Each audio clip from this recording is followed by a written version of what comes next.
శ్రీ విశ్వావసునామ సంవత్సరంలో 12వ రాశి మీనరాశి ఫలితాలు చెప్పుకుందాం.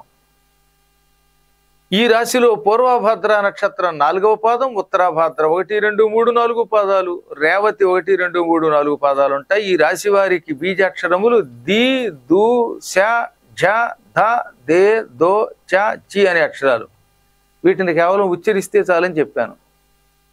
ఈ రాశి వారికి ఆదాయం 5, వ్యయం కూడా 5, రాజపూజ్యం 3, అవమానం 1. ఈ రాశి వారు నూతన గృహ నిర్మాణాలు చేస్తారు.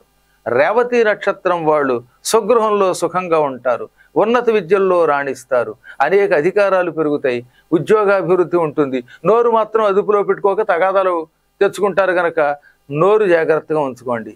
ఈ రాశి వారికి సంవత్సరం మిశ్రమ ఫలితాలు ఉంటాయి. ఒడిదుడుకులు వస్తూ ఉంటాయి, పోతూ ఉంటాయి, వస్తూ ఉంటుంది, ఆదాయం ఖర్చు అయిపోతూ ఉంటుంది, నోటి వల్ల తగాదా తెచ్చుకుంటారు. అష్టాక్షరీ మంత్ర జపం మాత్రం చేసుకోండి.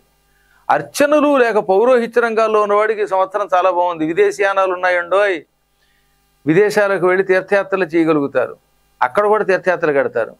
వీళ్ళకి ఏప్రిల్లో డబ్బు ఖర్చు ఎక్కువగా ఉంటుంది, మే నెలలో తీర్థయాత్రలు చేస్తారు, ఆర్థిక అభివృద్ధి ఉంటుంది. రైతులకి వ్యవసాయం బాగా కలిసి వస్తుంది, చేపల చెరువులో ఉన్న వాళ్ళకి కలిసి వస్తుంది, ఆధ్యాత్మిక అభివృద్ధి ఉంటుంది.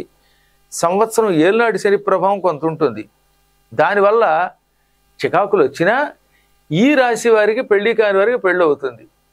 బాబు పెళ్ళో అని తహతహలాడుతున్నటువంటి వాళ్ళకి ఈ సంవత్సరం వివాహం అయి తీరుతుంది. అనారోగ్య సమస్యలు వస్తూ ఉంటాయి, ఆ సమయంలో సూర్యుడిని స్తోత్రం చేసుకోండి. ఈ రాశి వారికి ఏప్రిల్లో దూర ప్రయాణాలు ఉన్నాయి. మే నెలలో తగిన లాభాలు వస్తాయి, కానీ అప్పులు ఎక్కువ చేస్తారు. జూన్లో వివాదాల జోలికి వెళ్ళకండి. జూలైలో రుద్రాభిషేకం చేసుకోండి, దానివల్ల ఏవైనా సమస్యలు వస్తే అవన్నీ తొలగిపోతూ ఉంటాయి. శనివారం వీలున్నంత వరకు నవగ్రహ ప్రదక్షిణ చేసుకోండి. హనుమంతుడి అభిషేకము లేక పూజ, కుంకుమ పూజ చాలా మంచిది. ఇంకా ఆగస్టులో సంతానం ఉన్నటువంటి వారు వారి వల్ల శుభార్తలు వింటారు. పిల్లలు పుట్టని వాళ్ళకి పిల్లలు పుడతారు. విదేశీయానం కూడా ఉంది. సెప్టెంబర్లో కొత్త ఇళ్ళు కొంటారు లేదా ఉన్న ఇంటిని అభివృద్ధి చేస్తారు.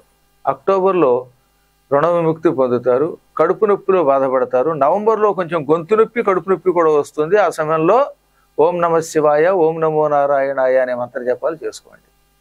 డిసెంబర్లో అన్ని పనులు సులభంగా చేస్తారు, హాయిగా ఆరోగ్యంగా ఉంటారు. 2026లో అయితే జనవరిలో సమస్త దోషాలు తొలగిపోతాయి, ఐశ్వర్యం పొందుతారు, జ్ఞానం పొందుతారు, ఆదాయం పెరుగుతుంది, తీర్థయాత్రలు చేస్తారు, బాగుంటుంది.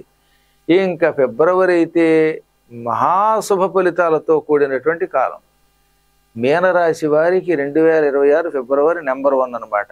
తలచిన పని అవుతుంది, అభివృద్ధి అవుతుంది, వ్యవహార జయం, ఆరోగ్యం బాగుంటుంది. ఏదైనా వీరు కూడా నోరు జాగ్రత్తగా ఉంచుకోవాలి. వీలున్నంత వరకు భగవన్నామస్మరణ మాత్రం చేసుకోవాలి.